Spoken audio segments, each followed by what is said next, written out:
बिहार के इंतखाबी रैली में एक अफसोसनाक वाकया पेश आया। राहुल गांधी की गाड़ी एक कांस्टेबल से टकरा गई। हादसे में कांस्टेबल शदीद जख्मी हो गया। मौके पर मौजूद पुलिस एहलकारों ने फौरी तौर पर जख्मी को अस्पताल मुंतकिल किया। डॉक्टरों के मुताबिक जख्मी कांस्टेबल की हालत नाजुक है। हादसे के बाद रैली में कुछ देर के लिए अफरातफरी फैल गई। सिक्योरिटी एहलकारों ने फौरी तौर पर सूरत-ए-हाल पर काबू पाया। राहुल गांधी की गाड़ी के ड्राइवर से पुलिस पूछगुछ कर रही है। वाकये की तहकीकात के लिए आला हुक्काम ने टीम तश्कील दी है। इस हादसे ने बिहार की इंतखाबी फिजा में हलचल मचा दी है।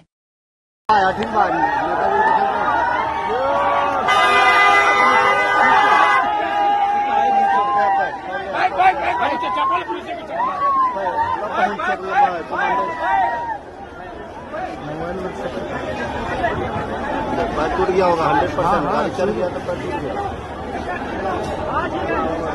हाँ ठीक है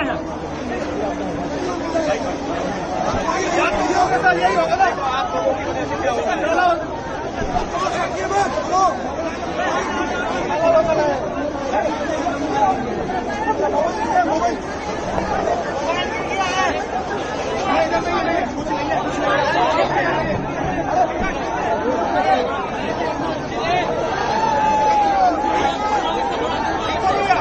थोड़ा थोड़ा गैप बना के मैं जा रहा हूँ।